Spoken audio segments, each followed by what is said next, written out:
हर हर महादेव दोस्तों, सनातन वर्ल्ड में आपका स्वागत है। आज हम द नागा स्टोरीज़ की श्रृंखला को आगे बढ़ाते हुए इसके अध्याय 10 का श्रवण करेंगे। अध्याय 10 अखाड़ों की भूमिका। रोज़लीना बोली, निर्वाणी अनी अखाड़ा के श्री महंत धर्मदास से मेरी मुलाकात हुई थी। पहले तो वह मिलने से मना करते रहे, लेकिन फिर बहुत आग्रह करने पर मान गए। उन्होंने बताया कि मठों और मंदिरों में रह रहे युवा साधुओं के लिए यह नियम बना कि वे कसरत करके शरीर को सुदृढ़ बनाएं और कुछ हथियार चलाने में भी कुशलता हासिल करें। इसके लिए ऐसे मठ स्थापित किए गए जहां कसरत के साथ ही हथियार चलाने का प्रशिक्षण दिया जाने लगा। ऐसे ही मठों को अखाड़ा कहा जाने लगा। सनातन संस्कृति और धर्म की रक्षा के लिए ही अखाड़े बने। हिंदू धर्म के अलग अलग संप्रदायों से जुड़े अखाड़ों के नियम कानून और परंपराएं अलग हैं। अखाड़े में शामिल साधुओं को नागा की उपाधि दी जाती है। नागा का मतलब है जो अपनी बात पर अडिग रहे, देश और समाज की रक्षा के लिए अपने प्राणों का बलिदान कर दे, परिवार और रिश्ते नातों को बुलाकर भगवान की सेवा पूजा और देश की रक्षा करे। जब जब समाज पर कोई संकट आता है और धर्म पर खतरा उत्पन्न होता है, तब अखाड़े के साधु भगवान की पूजा उपासना के साथ शस्त्र उठाकर देश और समाज के लिए संघर्ष करते हैं। जहाँ तक मुझे पता है, सबसे पहले वेद व्यास ने संगठित रूप से वनवासी सन्यासी परंपरा शुरू की। उनके बाद शुकदेव ने, फिर अनेक ऋषि और संतों ने इस परंपरा को अपने अपने तरीके से नया आकार दिया। बाद में शंकराचार्य ने 4 मठ स्थापित कर दशनामी संप्रदाय का गठन किया। बाद में अखाड़ों की परंपरा शुरू हुई। पहला अखाड़ा अखंड आह्वान अखाड़ा सन 547 ईस्वी में बना। भारत के सैन्य इतिहास में दशनामी अखाड़ों की भूमिका अत्यंत महत्वपूर्ण है। दशनामी अखाड़ों में सर्वोपरि महानिर्वाणी अखाड़ा है, जिसका मुख्यालय दारागंज इलाहाबाद में स्थित है। इस अखाड़े के अनेक शूरवीर और पराक्रमी योद्धा सन्यासियों का नाम इतिहास में दर्ज है, जैसे राजेंद्र गिरी, अनूप गिरी उर्फ हिम्मत बहादुर, झाबुआ के महंत मुकुंद गिरी, जोधपुर के दौलतपुरी, जैसलमेर के भैरवपुरी तथा उदयपुर के नीलकंठ गिरी आदि। माना जाता है कि अखाड़ों का संगठन ही सैन्य आधार पर किया गया था। अखाड़ों को मिलिट्री रेजिमेंट की संज्ञा भी प्रदान की गई है। नागाओं के दल के ठहरने स्थान को पहले छावनी भी कहा जाता था। उत्तर भारत के राजनीतिक जीवन में अखाड़ों की भूमिका महत्वपूर्ण रही है। 12वीं से 18वीं शताब्दी के पूर्वार्ध तक नागा सन्यासियों की राजनीतिक सक्रियता का परिचय मिलता है। उससे पहले तक नागा साधुओं की एक डरावनी और बेलगाम वाली ख्याति थी, लेकिन उनका काम तो धर्म की रक्षा करना था ना, फिर वो राजनीति से कैसे जुड़े? यहाँ तक कि कई राजाओं तक की उन्होंने सुरक्षा की। साधुओं का राजनीतिक रूप से सक्रिय होना कुछ अजीब नहीं लगता? रूमी ने प्रश्न किया। सही कह रही हो तुम, लेकिन शुरू में तो नागा साधु केवल धार्मिक गतिविधियों में ही इन्वॉल्व थे। केवल धार्मिक स्थलों की सुरक्षा करने के लिए ही उन्होंने शस्त्रों का प्रयोग किया, लेकिन फिर समय की ज़रूरत के हिसाब से वे पेशेवर सैनिक की भूमिका में आ गए और उत्तर मुगल काल की राजनीति में एक महत्वपूर्ण भूमिका निभाने वाले साधुओं के रूप में उनका उदय हुआ। दिलचस्प बात यह है कि 18वीं शताब्दी के उत्तरार्ध में उन्होंने पूर्वी और उत्तरी भारत के सभी निर्णायक युद्धों में भाग लिया। उस समय नागा हथियारों से सुसज्जित और अनुशासित होते थे। उन्हें सबसे बढ़िया घुड़सवार और पैदल सेना माना जाता था। नागा साधुओं को लेकर विचित्र धारणाएं थी। मैंने एक नागा सैनिक का एक चित्र देखा है, जिसे ईस्ट इंडिया कंपनी के एक अफसर जेम्स स्किनर ने 19वीं शताब्दी की शुरुआत में बनवाया था। प्रोफेसर वाचस्पति ने अपनी बुक शेल्फ से एक मोटी पुस्तक निकालते हुए कहा। उन्होंने पुस्तक खोलकर वह चित्र दिखाया। चित्र में एक व्यक्ति को दर्शाया गया था जो नंगे पैर और नंगे बदन था और जिसकी कमर पर चमड़े की एक बेल्ट थी, जिसमें एक कटार और बारूद से भरी थैलियाँ लटकी हुई थी। उसकी जटाएं बड़ी थी और सिर पर एक बड़े जूड़े की तरह बंधी थी, सुरक्षा हेलमेट जैसी। बाएं हाथ में एक बड़ी सी नली वाली फौजी बंदूक पकड़े था और माथे पर सिंदूरी तिलक लगा था। वह बोले, इन थैलियों में वे हथियार और गोला बारूद रखते थे। धावा बोलने और बिल्कुल पास आकर हाथ से लड़ने वाले सैनिकों के रूप में नागाओं की अच्छी ख्याति थी।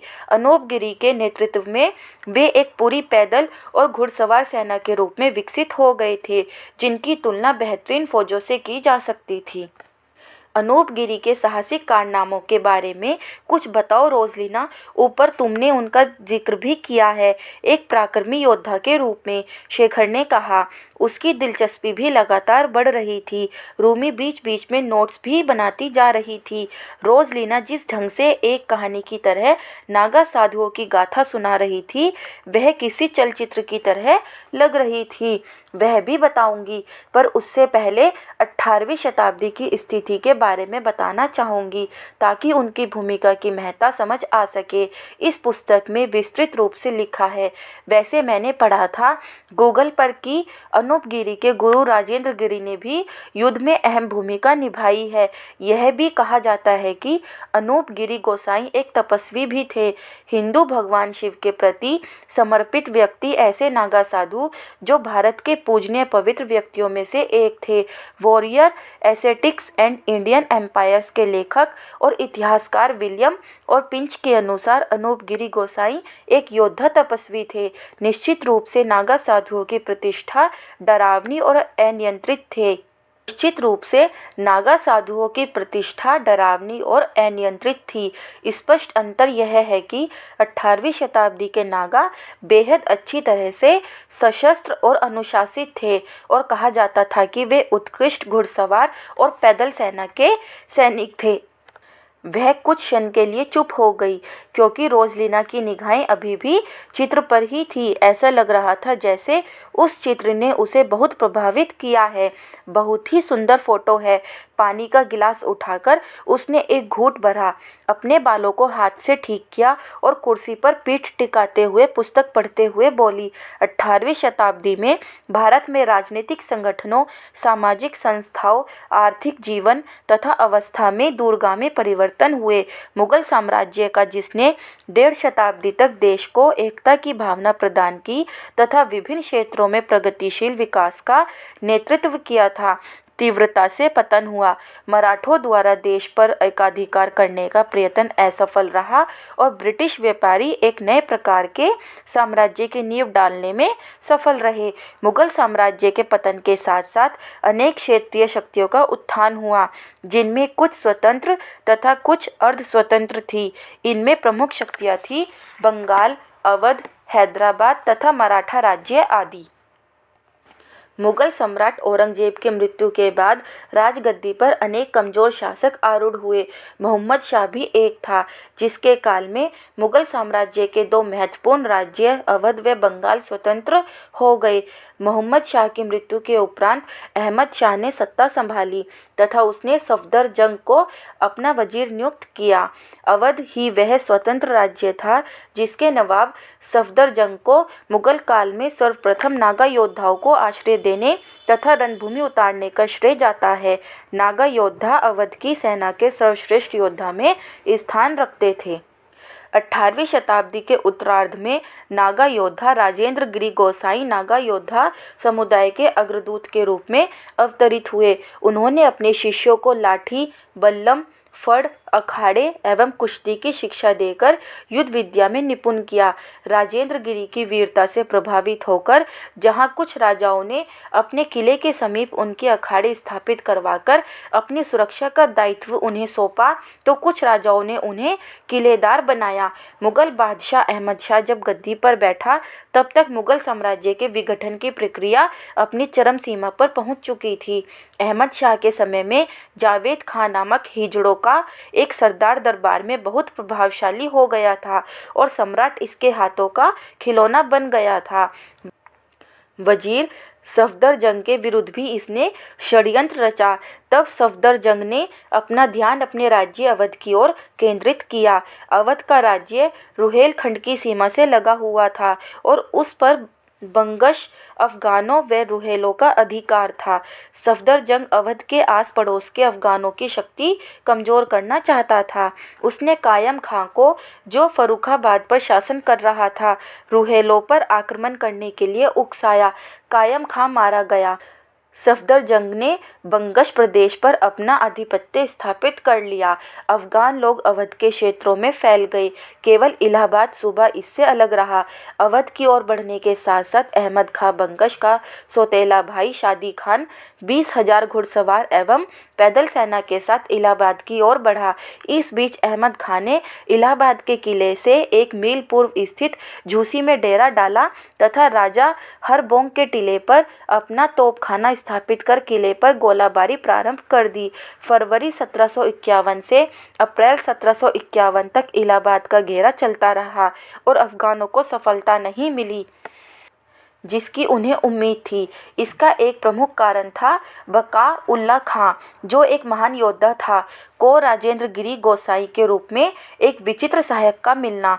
राजेंद्र गिरी इलाहाबाद में माघ मेले में अपने अनुयायियों के साथ ठहरा हुआ था। राजेंद्र गिरी ने जब किले के निवासियों को संकट में घिरा देखा तो उसने निस्वार्थ भाव से अपने सहयोगी नागाओं के साथ मिलकर अफगानों पर आक्रमण कर दिया। उसने कई अफगानों का वध किया। नागा सन्यासियों के आगमन से युद्ध को एक नई दिशा प्राप्त हुई। एक इतिहासकार ने लिखा है, इलाहाबाद किले के बिल्कुल पास गंगा के किनारे एक बहुत बहादुर सन्यासी अपने शिष्यों सहित रहा करता था, जो महादेव की भक्ति में अपना समय व्यतीत करता था। यह व्यक्ति अफगानों द्वारा किए जा रहे विध्वंस को देखकर दुखी हो गया और बिना निमंत्रण के बका उल्ला खां की सहायता करने को तैयार हो गया, पर उसने किले के अंदर जाने की प्रार्थना अस्वीकार कर दी तथा अपने बहादुर शिष्यों और आदमियों के साथ किले से कुछ दूरी पर डटा रहा। प्रतिदिन वह अपने सर्वश्रेष्ठ बहादुरों को संगठित कर सुंदर घोड़ियों पर सवार होकर अफगान शिविर पर धावा बोलता था और बिना शत्रु पक्ष के कई श्रेष्ठ बहादुरों का वध किए वापस नहीं आता था। जब तक घेरा चला वह शत्रुओं का संहार करता रहा। इस प्रकार नागा साधुओं के साहसिक प्रतिरोध के कारण इलाहाबाद के किले पर अधिकार करने का अफगानों का प्रत्येक प्रयास विफल हो गया। राजेंद्र गिरी गोसाई ने नागा योद्धा सन्यासियों का अग्रदूत होने का गौरव पाया। वह जीवन और मृत्यु के मोह से परे थे। उनकी मृत्यु के पश्चात उनके शिष्य अनूप गिरी व उनके छोटे भाई उमराव गिरी उनके उत्तराधिकारी बने और उनकी परंपरा को आगे बढ़ाया तथा नागा सेनाओं के संचालन की कमान उनके हाथ आ गई। रोजलीना ने प्रोफेसर को पुस्तक वापस करते हुए कहा, मैं इस पुस्तक को अवश्य पढ़ना चाहूँगी प्रोफेसर। प्रोफेसर वाचस्पति अपना चश्मा खिसकाते हुए बोले। पिंच ने अपनी पुस्तक में और भी कई चौंकाने वाली बातें तथा तथ्य लिखे हैं। तीनों उत्सुकता से उनकी ओर देखने लगे। नागा साधुओं की चौंकाने वाली सेना की आमने सामने की लड़ाई में अच्छी प्रतिष्ठा थी। अनूप गिरी के तहत वे एक पूर्ण पैदल सेना और घुड़सवार सेना के रूप में विकसित हुए, जो सर्वश्रेष्ठ के साथ प्रतिस्पर्धा कर सकती थी। 1700 के दशक के अंत में अनूप गिरी और उनके भाई उमराव गिरी ने 20,000 से अधिक लोगों की कमान संभाली थी। 18वीं शताब्दी के अंत तक शस्त्र चलाने वाले तपस्वी सैनिकों की संख्या में नाटकीय रूप से वृद्धि हुई। वाराणसी, जिसे पहले बनारस कहा जाता था, के न्यायाधीश थॉमस ब्रुक ने भी लिखा है, अनूप गिरी सर्वव्यापी थे क्योंकि वह एक ऐसे व्यक्ति थे जिनकी हर किसी को जरूरत थी। उनकी निंदा इसलिए की जाती थी क्योंकि वह उस आदमी की तरह थे जो नदी पार करते समय 2 नावों में पैर रखते थे और जो नाव डूब रही होती थी उसे छोड़ने के लिए तैयार रहते थे। इतना ही नहीं, अनूप गिरी ने हर तरफ से लड़ाई लड़ी। 1761 में पानीपत की लड़ाई में उन्होंने मुगल सम्राट और अफगानों की तरफ से मराठों के खिलाफ लड़ाई लड़ी। 3 साल बाद वह बक्सर की लड़ाई में अंग्रेजों के खिलाफ मुगल सेना के साथ मौजूद थे। अनूप गिरी ने दिल्ली में फारसी साहसी नजफ खान के उदय में भी महत्वपूर्ण भूमिका निभाई। बाद में उन्होंने मराठाओं से मुंह मोड़ लिया और अंग्रेजों से मिल गए। 1803 में अपने जीवन के अंत में उन्होंने अंग्रेजों के हाथों मराठा की हार को सक्षम बनाया। 1803 में अपने जीवन के अंत में उन्होंने अंग्रेजों के हाथों मराठाओं की हार को सक्षम बनाया और दिल्ली पर ब्रिटिश कब्जे में मदद की। एक ऐसी घटना जिसने ईस्ट इंडिया कंपनी को दक्षिणी एशिया में सर्वोपरि शक्ति की भूमिका में ला खड़ा किया। प्रोफेसर वाचस्पति आगे कुछ कहते कि उससे पहले ही दीपशिखा की आवाज़ आई जो दरवाजे पर खड़ी थी। वह अंदर आते हुए बोली, प्रोफेसर साहब, मैं जानती हूँ कि काम के सामने आपको भूख प्यास कुछ नहीं लगती, लेकिन इन लोगों पर तो मेहरबानी करिए। रात के 10 बज रहे हैं, इन्हें तो अवश्य ही भूख लग रही होगी। खाना लग चुका है, बाहर आइए सब और उसके बाद इन्हें घर जाने दें, बाकी बातें कल कीजिएगा। उन्होंने प्रोफेसर को एक मीठी झिड़की देते हुए कहा। जो हुक्म मलिका, प्रोफेसर वाचस्पति ने सचमुच सिर झुकाते हुए कहा तो दीपशिखा को हंसी आ गई। रूमी, शेखर और रोजलिना भी हंसे बिना नहीं रह सके। दोस्तों, अगर आपको यह स्टोरी अच्छी लगी हो तो प्लीज़ वीडियो को लाइक और शेयर करें और चैनल को सब्सक्राइब करें और कमेंट में हर हर महादेव लिखना ना भूलें। हर हर महादेव।